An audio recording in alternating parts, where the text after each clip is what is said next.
The smoke found Wren Calloway before the sirens did.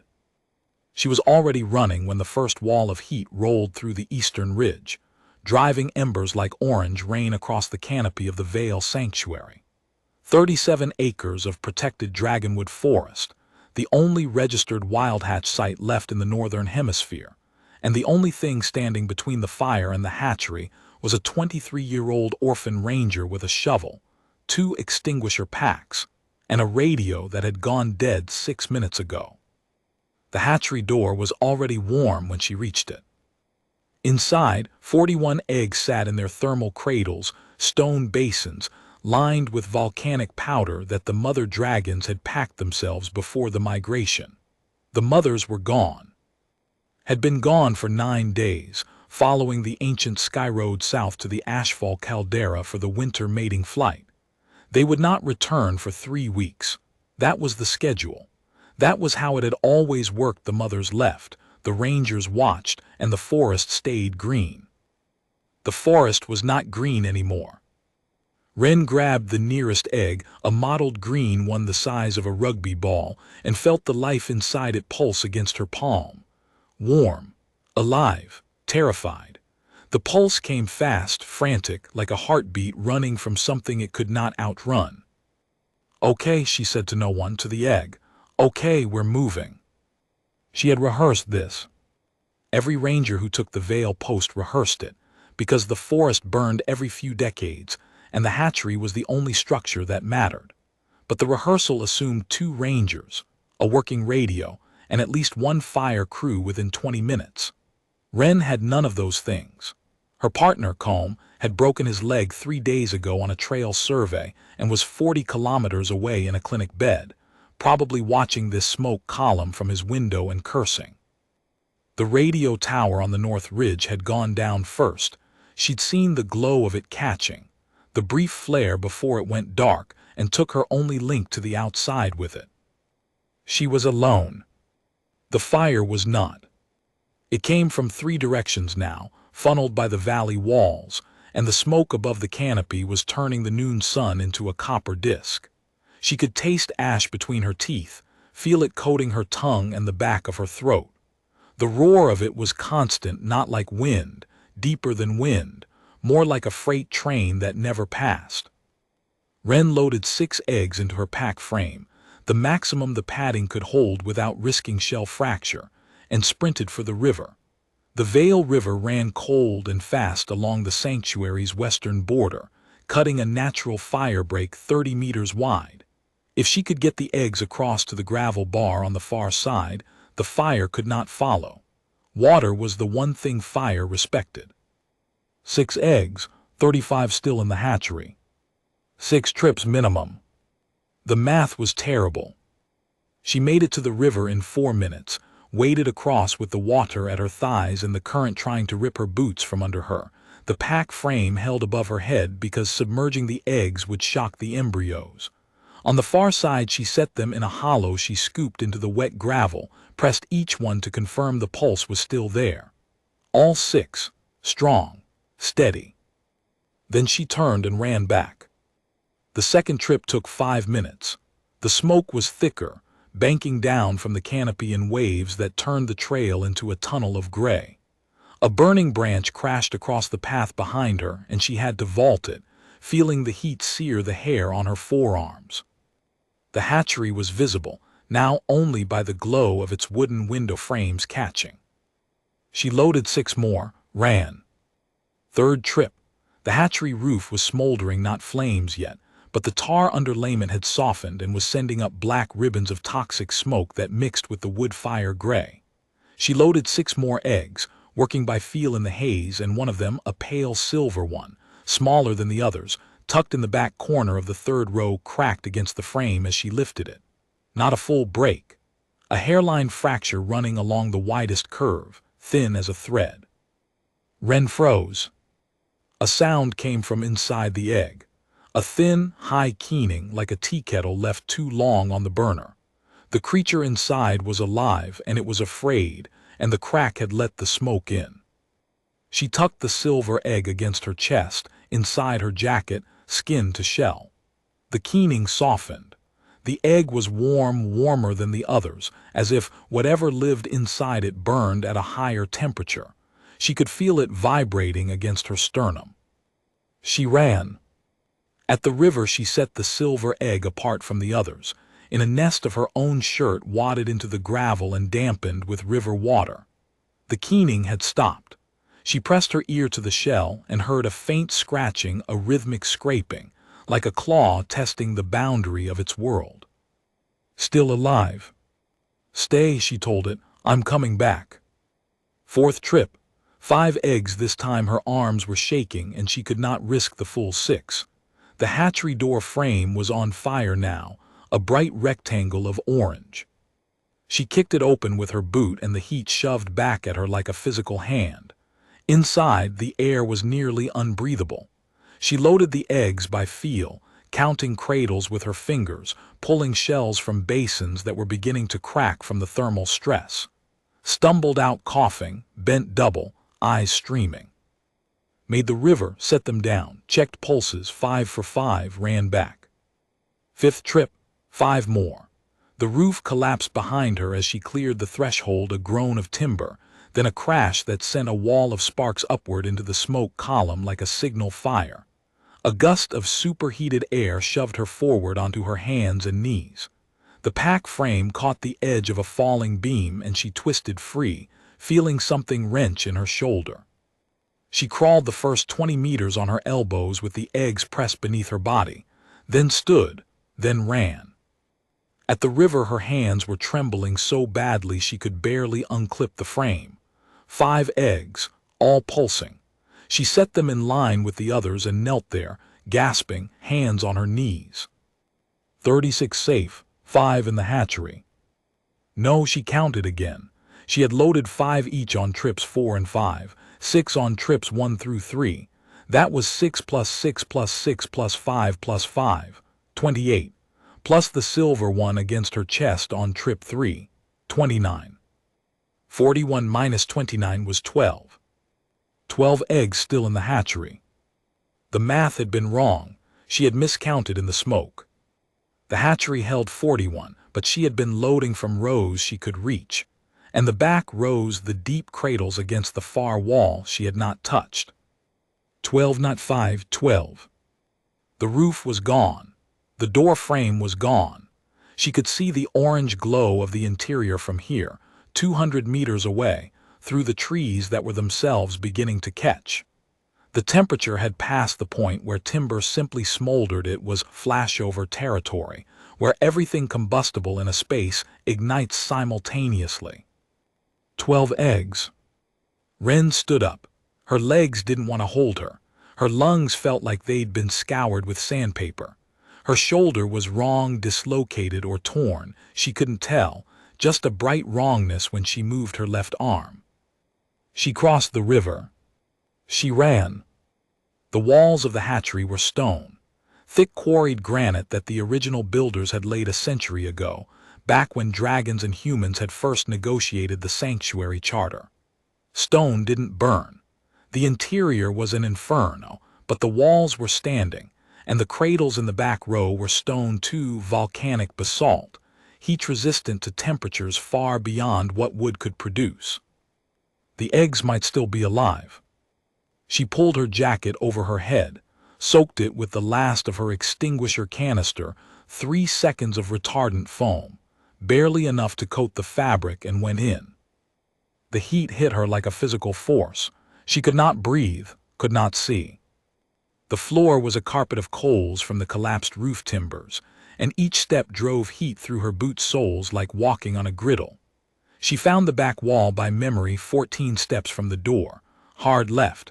Follow the wall, and there were the deep cradles, the basalt ones, and inside them the eggs were still intact.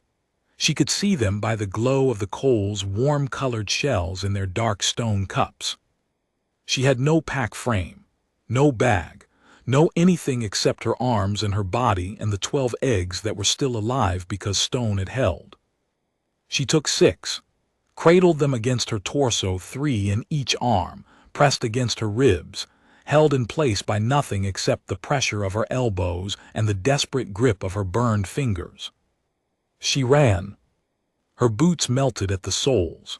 Her jacket caught fire on the back. The retardant had bought her perhaps 30 seconds, and those 30 seconds were spent. She burst through the doorway into open air trailing smoke and flame, and she kept running, batting the fire off her shoulders with her chin while her arms stayed locked around the eggs. She made the river, crossed it, set the eggs down and fell on the gravel bar gasping, and the pain hit her then all of it at once, hands and feet and shoulder and lungs, a white-hot orchestra of damage. Sick safe. Sick still in the hatchery. She lay there for perhaps 10 seconds, then she got up and went back. The last trip was the worst. The hatchery was fully engulfed now, the stone walls standing like a furnace, the interior a solid column of flame visible through the empty window frames. She had no jacket, no extinguisher, no protection at all except the soaked undershirt she pulled over her mouth and nose. She went in anyway. The 6 remaining eggs were in the deepest cradles, the ones closest to the floor where the original volcanic powder still smoldered with a heat that was actually protective, keeping the eggs at incubation temperature even as the air above them reached lethal levels. She crouched low, scooped them out one at a time, got 4 against her body and realized she could not carry 6 one-armed. Her left arm had stopped working entirely, the shoulder was definitely dislocated, the joint a knot of wrong angles. 4, she took 4, ran, made the river, set them down. Went back for the last 2. The walls were beginning to crack. She could hear the stone groaning, thermal stress fracturing the granite along its grain lines. She had minutes, maybe less. She found the last 2 eggs by touch, tucked one in the crook of her dead left arm, held the other against her stomach with her right hand, turned, ran. A section of wall gave way behind her, the stones tumbling inward with a sound like an avalanche, and the displaced air shoved her the last 3 meters through the doorway and out onto the burning ground beyond. She did not stop, could not stop. She ran the 200 meters to the river on melted boots and burned feet, waded across with the water turning pink around her legs from the blisters that had broken open, and collapsed on the gravel bar beside the rows of eggs. 41. She counted them, then counted them again. 40, plus the silver one in her shirt nest, 41. All of them pulsing, all of them alive. Wren lay on the gravel and laughed, and the laugh came out as a cough, and the cough came out as a sob, and then she was just breathing, and breathing was enough. The silver egg moved. She pushed herself up on one elbow and looked. The hairline crack had widened. Something inside was pushing, and the shell was giving way in slow, deliberate pulses. The scratching was louder now, not frantic but determined. Patient, a creature that knew the boundary of its world was thin and getting thinner. The egg split. A head emerged, silver-white, the size of a plum, with translucent scales that caught the firelight from across the river and threw it back in prisms.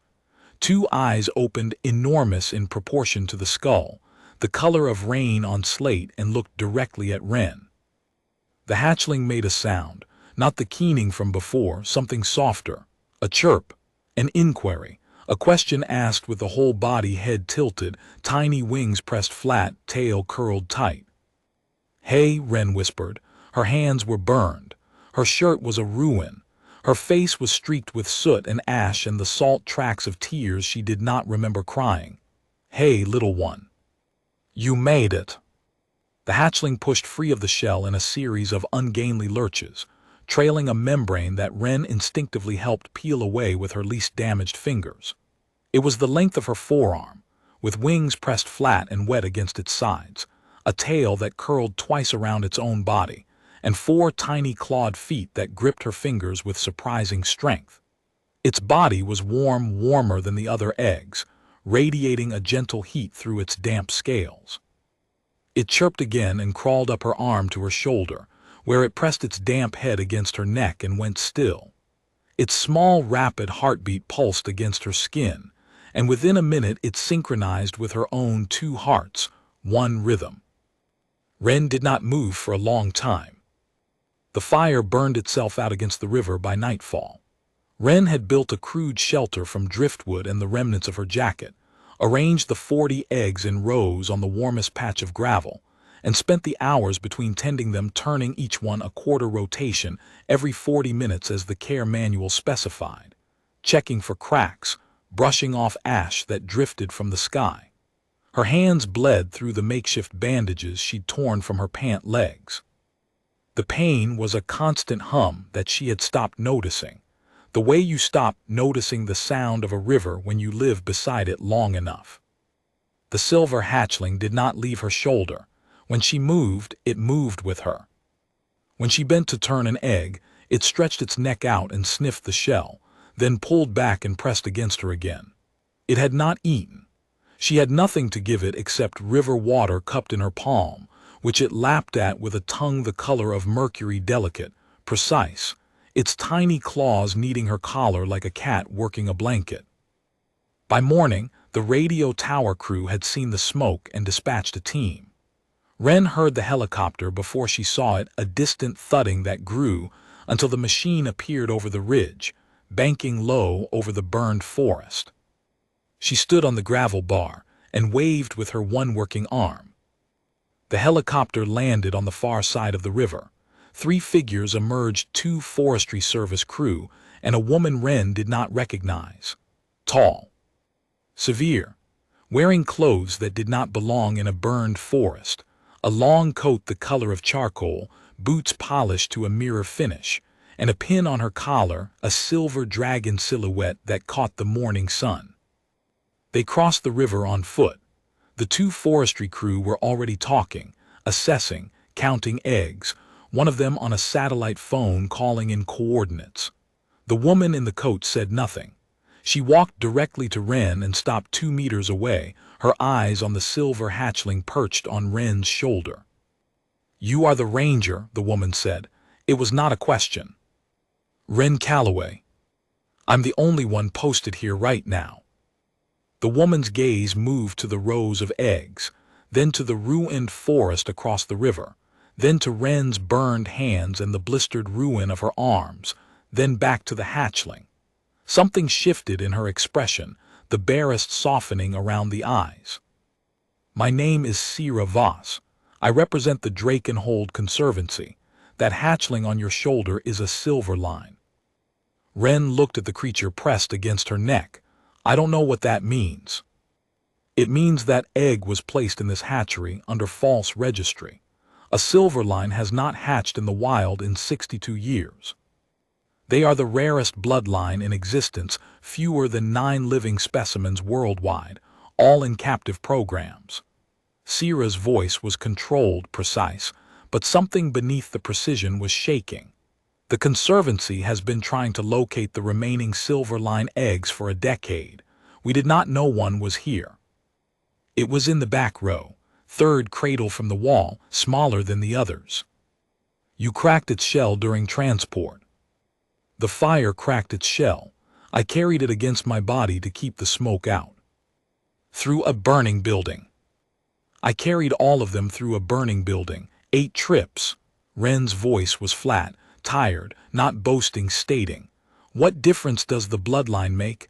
They were all going to burn." Sierra looked at her for a long moment. Then she reached into her coat and produced a small device, a handheld scanner with a display that pulsed green. She pointed it at the hatchling. It beeped twice. A readout appeared that Sierra studied, her lips pressing thinner. "It has imprinted," Sierra said quietly, "on you." "I don't know what that means either." "It means this hatchling will not survive separation from you. Silver lines bond to their first living contact outside the shell not just emotionally, but physiologically. Their thermoregulation depends on the bond partner's body heat for the first 8 months. Remove it from you now and it will refuse food, refuse warmth, and fail to regulate its core temperature. It will die within 72 hours. Sierra lowered the scanner. "Which presents a problem." "Why?" "Because a silver line hatchling is worth more than this entire forest, more than the land it stands on. and there are people who have been waiting a very long time for one to become available. The first vehicle arrived that afternoon, a black transport with tinted windows and the logo of the Kalin Corporation on its doors. Two men in suits stepped out and walked to the river's edge, looking across at the gravel bar where Wren sat with the eggs and the hatchling. They carried briefcases and the particular confidence of people who had never been told no by anyone who mattered. They did not cross, not yet. Sierra had stayed. She sat on a rock beside Wren, watching the men with an expression that Wren, who had grown up reading the faces of caseworkers and foster coordinators, and people who held her future in manila folders, recognized immediately. Concern, calculation, the face of someone who knew what was coming and was not sure they could stop it. Kalin, Sierra said, they fund 30% of the Conservancy's breeding programs. In exchange, they get first claim on rare bloodlines for their private collections. Collections. Display prestige. Corporate dragons kept in climate-controlled facilities, shown at shareholder events, photographed for annual reports. They are well-fed and well-housed. Sierra paused. They are also alone, unstimulated, and frequently sedated for transport. The mortality rate in Kalin facilities is 4 times the national average. They file it as natural attrition. And they want this one. They have wanted a silver line for 20 years. They will offer you money, a great deal of money, and when the money fails, they will send lawyers. And when the lawyers fail, they will send people who do not introduce themselves by name. Wren looked at the hatchling. It had woken at the sound of the approaching vehicle and pressed itself flatter against her neck, its tiny claws pricking through her shirt. Its eyes were open, fixed on the men across the river. Its whole body was trembling, a fine vibration that ran through its muscles and into Wren's skin. It's scared, Wren said. Yes. Then they can't have it.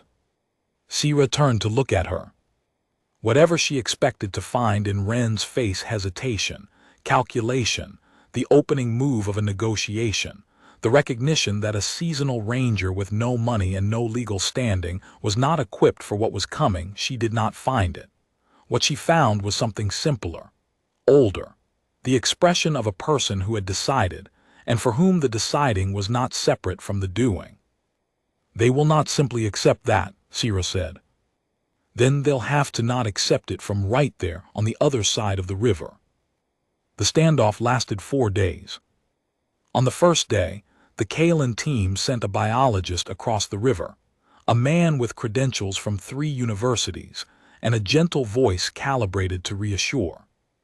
He explained that imprinting was a temporary hormonal state, that it could be managed with chemical supplements, that the hatchling would adapt to a new handler within weeks. He showed data on a tablet, studies, success rates. He smiled in a way that was meant to be fatherly. Then he reached for the hatchling. The silver line bit him, hard. 3 puncture wounds across the back of his hand, deep enough to hit bone. Then it burrowed deeper against Wren's neck and hissed a sound far larger than its body should have produced, resonant with something that made the air itself feel briefly wrong. Wren looked at the biologist with an expression that contained no anger, but also no give. The biologist retreated across the river holding his hand, leaving drops of blood on the gravel that the current washed downstream. On the second day, 2 more vehicles arrived. Media. Someone had leaked the story Orphan Ranger saves 41 dragon eggs from a forest fire by carrying them through the flames 8 times. Rare silver line hatches on her shoulder. Corporation moves in with lawyers. The cameras set up on the far bank. Reporters shouted questions across the water. Wren did not speak to them. She continued turning the eggs on their 40-minute rotation, feeding the hatchling droplets of water and the mashed emergency ration paste she had found in the bottom of her supply pack, and sleeping in 2-hour shifts with the creature tucked inside her collar against her heartbeat. The hatchling was growing, already larger than when it hatched. Its wings had dried and fanned out when it stretched, translucent silver membranes catching the light like stained glass. Its scales were hardening from the soft, wet texture of birth to something firmer, with a faint iridescent sheen that shifted from platinum to pale blue depending on the angle of the sun. It had started making a sound when it slept, a low vibration that Wren felt in her collarbone. Not quite a purr. Something deeper and older than that. A sound that seemed to come from the bones of the creature rather than its throat. On the third day, the eggs began to hatch. It started at dawn. A clicking sound from the mottled green egg she had carried, first the one whose pulse she had felt against her palm in the burning hatchery. Then a crack. Then another. Within an hour, 6 eggs had opened, and 6 hatchlings, standard greens and browns, each the size of a large cat, with stubby wings and thick clawed feet and the ungainly proportions of the very new, were blinking in the morning light on the gravel bar.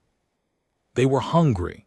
Wren had nothing except the last of the ration paste, which they rejected with vigorous head shaking.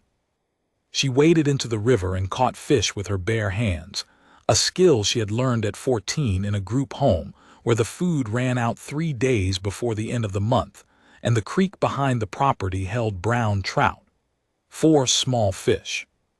She gutted them with her belt knife and portioned them into strips, and the hatchlings ate ravenously, snapping at the pieces with the uncoordinated eagerness of babies discovering that the world contained food. The Silverline watched from her shoulder, then stretched down and took a strip from her fingers with a delicacy that made the others look crude, precise, almost mannered, as if it understood the concept of courtesy. By noon, 14 more had hatched. By evening, 23. Wren was exhausted, soaked, covered in fish scales and hatchling fluid and river mud, surrounded by a carpet of small dragons that crawled over each other and over her and over the remaining eggs in a constantly shifting mass of scaled bodies. They chirped. They hissed at each other. They fought over fish scraps. 2 of them fell in the river and had to be fished out, sputtering and indignant. They followed her everywhere. When she moved to the river, 23 small dragons followed in a ragged procession. When she sat, they piled around her and on her legs, her arms, her stomach. When she slept, they slept on her, and the combined warmth of 23 small bodies was the only thing keeping her from hypothermia in the river cold nights. The Silverline maintained its position on her shoulder and occasionally hissed at any hatchling that tried to climb higher than it. Territorial. Possessive. Claiming. The media cameras caught all of it. On the 4th day, the Kalen lawyer returned to the river's edge with a court order. Emergency custody transfer, signed by a district magistrate. Legal authority to cross the river and retrieve the Silverline hatchling by force if necessary. She held the document up like a shield, her voice carrying clean and hard across the water. Miss Calloway, this is a legally binding order. You have 1 hour to surrender the specimen designated Silverline, registry unknown, to authorized Kalen Corporation handlers. Failure to comply will result in criminal charges of unauthorized possession of a protected species, obstruction of a lawful court order, and... Wren stood up. 26 hatchlings shifted and chirped around her feet, disturbed by the motion.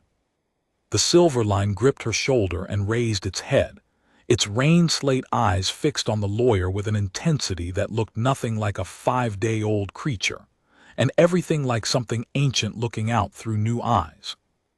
"Come get it then," Wren said. The lawyer hesitated. Behind her, 2 security personnel, large men in tactical vests with the Kalen logo on their chests, stepped forward and waited for the signal. They did not get the signal, because something else arrived first. The sound came from the south, a deep, rhythmic beating that shook the air itself, not mechanical, not a helicopter, nothing manufactured, something organic and vastly powerful. The smoke haze that still lingered over the valley began to move, swirling, torn, pushed by displaced air currents that bent the treetops on the far ridge and raised whitecaps on the river. The ground vibrated. Pebbles danced on the gravel bar. The Kalen team looked up. 3 shapes broke through the smoke ceiling. Enormous, wings spanning 40 meters each, their beats sending shockwaves that rippled the river's surface like stones dropping in sequence. Scales the color of deep jade, ancient and scarred with the marks of decades and migrations, catching the morning sun and throwing it back in fractured emerald light. Their bodies were the size of cargo aircraft, long, sinuous, muscled with tails that trailed behind them like banners in a wind of their own making. The mother dragons had returned early. They should not have been here. The mating flight was a 21-day cycle, and only 9 days had passed. Something had called them back. The smoke carried on high-altitude winds, the chemical signature of their own forest burning, or perhaps something subtler, something that traveled through whatever connection bound a mother to the eggs she had left behind. A frequency too low for human instruments, a need too old for human words. The first one landed on the gravel bar. The impact shook the ground and sent a wave across the river that soaked the Kaelin camp to the waist. She was enormous, her head alone the size of a small car, her jaw heavy with age and authority, and she smelled of ozone and altitude and something volcanic, something from the deep thermal vents where the caldera brooded. Her eyes, each the size of a dinner plate, swept the scene with an intelligence that was unmistakably deliberate, unmistakably awake. She looked at the hatchlings, at the rows of unhatched eggs, at the river, at the burned forest beyond, at the place where the hatchery had stood, now a rectangle of scorched stone walls holding nothing. Then she looked at Wren. Wren did not run, did not flinch, did not drop her gaze. She stood in the middle of the gravel bar with 26 hatchlings climbing her legs and a silver line on her shoulder, her burned hands hanging at her sides and her dislocated shoulder making one arm hang wrong. And she looked back at the dragon that was 10,000 times her size with the same expression she had given the fire, the lawyer, and the biologist. No anger, no fear, no negotiation, no performance. Just the quiet, stubborn fact of her presence. The dragon lowered her head, slowly, down and down until her massive jaw rested on the gravel at Wren's feet.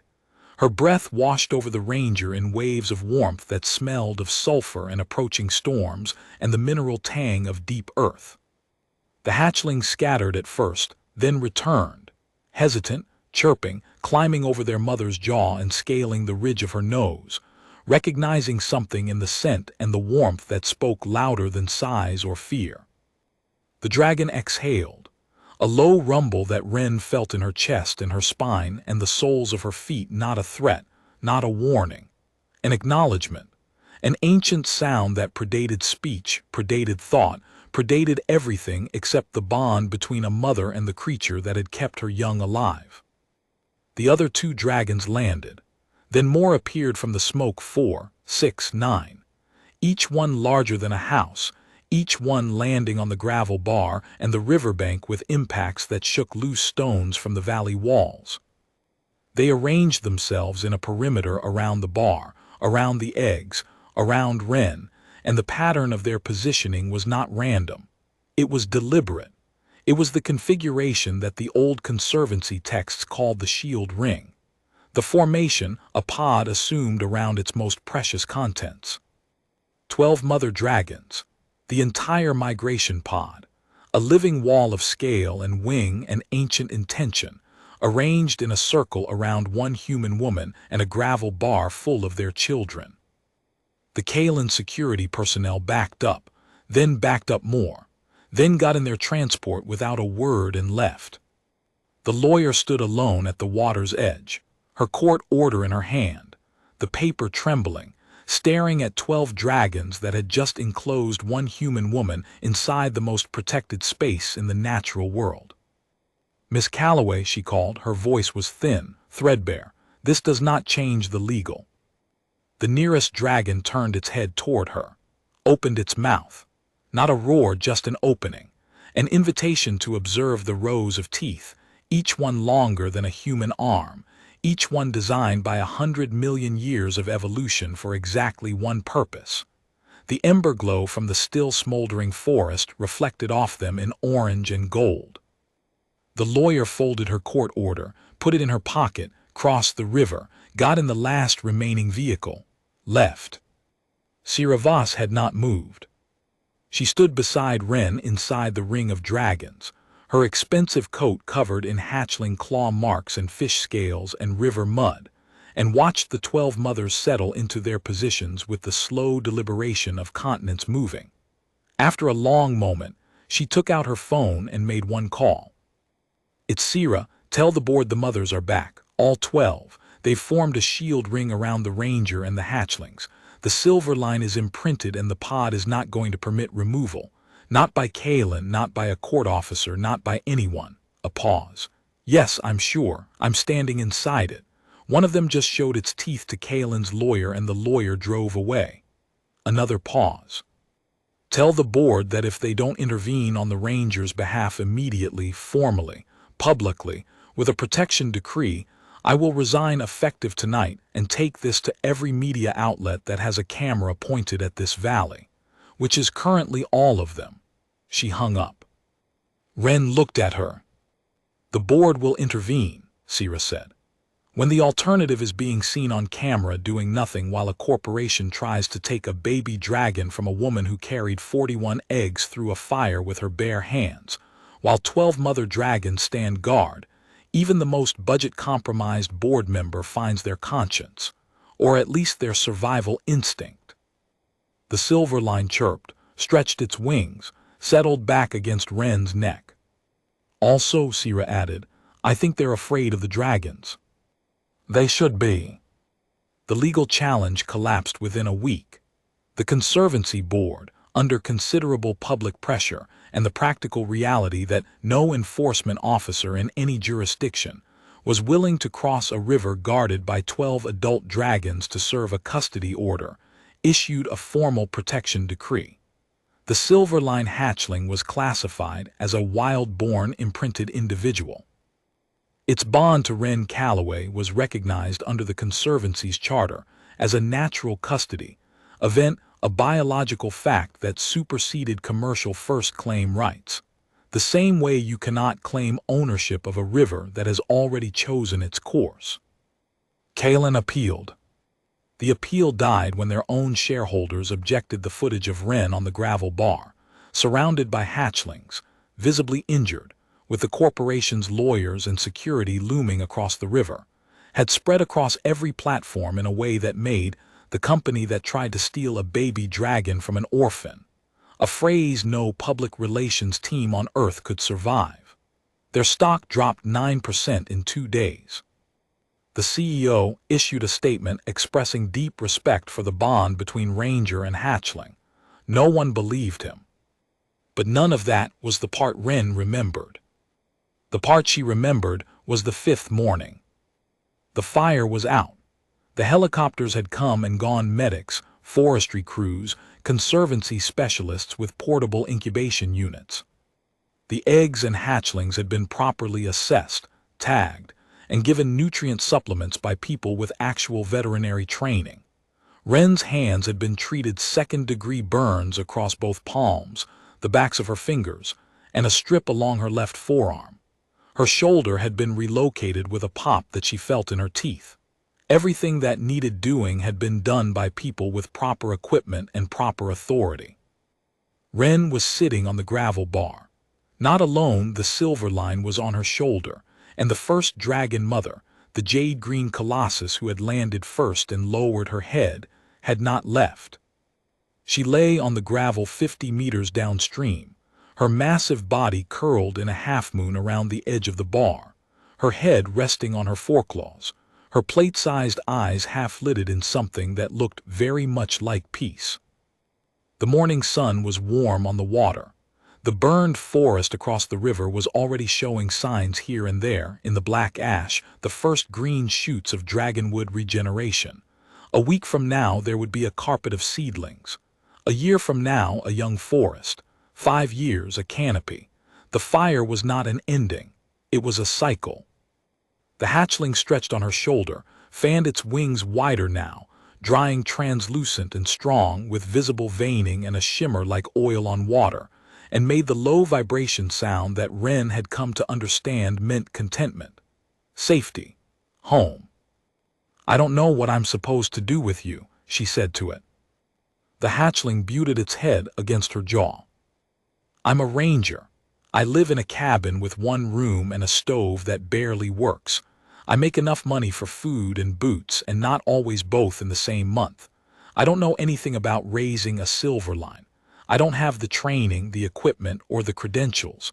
I don't know anything about any of this. The dragon mother downstream opened one eye. Wren felt the weight of that gaze, ancient, patient, impossibly deep. Not judging, measuring, perhaps recognizing, finding adequate. The dragon made a sound, not the rumble from before, something quieter. A single low note that resonated in the stones and the water and the burned air, and Wren felt it in her chest like a second heartbeat, deep and slow and certain. Sierra told her later what the sound was. The old taxonomy, the pre-scientific one, the one the Conservancy scholars kept arguing about because it implied things about dragon cognition that made the whole field uncomfortable, cataloged sounds that mother dragons made in the presence of specific stimuli. Territorial calls, warning calls, the mating flight harmonics. And one other, witnessed fewer than 20 times in the entire recorded history of human-dragon interaction, the acknowledgement tone, made only when a dragon recognized that another creature, not its own species, not its own blood, had acted in defense of its young at cost to itself. Not gratitude. Dragons did not do gratitude, it implied a debt, and dragons did not keep debts with lesser creatures. Recognition. The acknowledgement that something small had done something vast, and the dragon had seen it, and the seeing was permanent. I know what you did. I see you.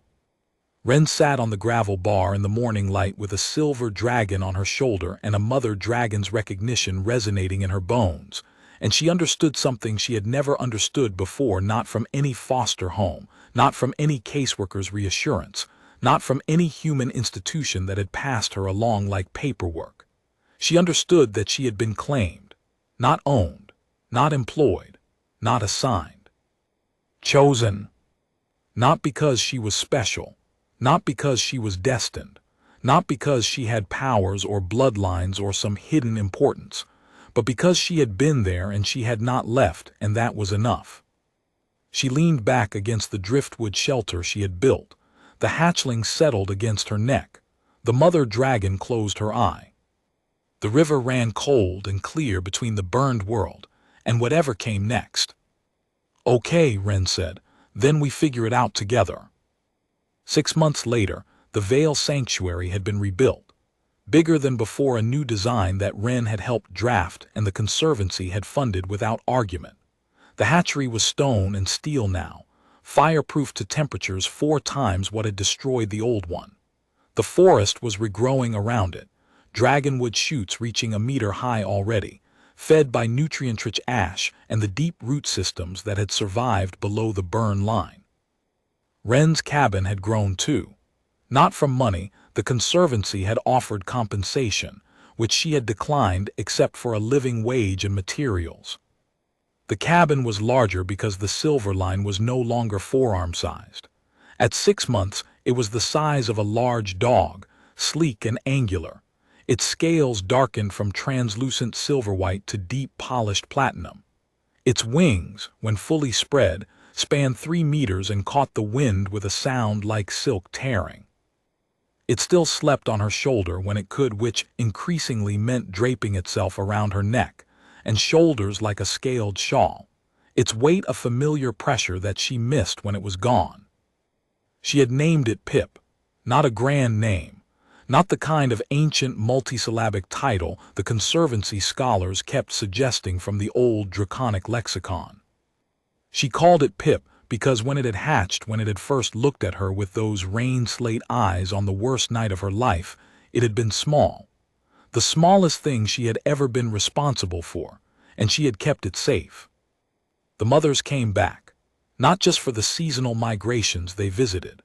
The jade-green colossus returned every few weeks, landing in the clearing north of the new hatchery with an impact that Wren felt in her knees 100 meters away. She would fold her wings and lie there for hours, watching Wren work, watching Pip grow, occasionally rumbling something at the young dragon that might have been instruction or might have been commentary. Ren learned to read them, which rumble was greeting, which was the particular sound that meant Clutch 7's thermal padding needed adjusting, which was the low warning tone that preceded a weather shift. She kept notes in a battered journal that the Conservancy researchers borrowed and returned with increasingly urgent requests to publish. On the anniversary of the fire, Sira came to visit. She brought a bottle of something expensive and 2 glasses that did not belong on a ranger's porch, and they sat in the afternoon sun and watched Pip chase river birds in the shallows, a creature of astonishing grace in the air that remained hilariously clumsy on the ground, all oversized wings and uncoordinated legs. The Kalen board voted to divest entirely from breeding programs, Sira said. All of them. Corporate dragon collection is finished. Good. The Conservancy wants to make you permanent, head of sanctuary operations, full benefits, housing budget, research authority. I have a house. Your house has a dragon-sized hole in the roof, where Pip decided to make a skylight last week. That's a ventilation feature. Sira smiled. It was rare and it changed her entirely younger, warmer, the severity falling away. They also want to know, she said carefully, whether you would take more eggs. Other hatcheries across the region are closing, budget cuts, staff shortages, the usual neglect. The mothers elsewhere don't have a ranger. They don't have someone the pod trusts. You are the only human in the program that a shield ring has ever formed around. Ren looked out at the river, at the new forest pushing green through the ash, at Pip, who had caught a fish and was now trying to eat it while it flapped enthusiastically against his nose, his platinum scales flashing in the sunlight. How many eggs? She asked. To start 60, eventually perhaps more. There are 4 silver-line eggs in storage vaults around the country. No facility has been able to hatch them. They won't respond to mechanical incubation. The researchers think they need a living bond, a heartbeat, a warm body that means something, not just a heating pad set to the right temperature. Sira paused. Their mothers are long gone. Ren thought about that.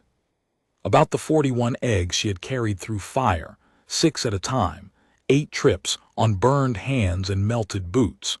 About the crack in the shell and the sound inside it, that thin keening that had become a chirp, that had become the low, contented vibration she felt against her neck every night.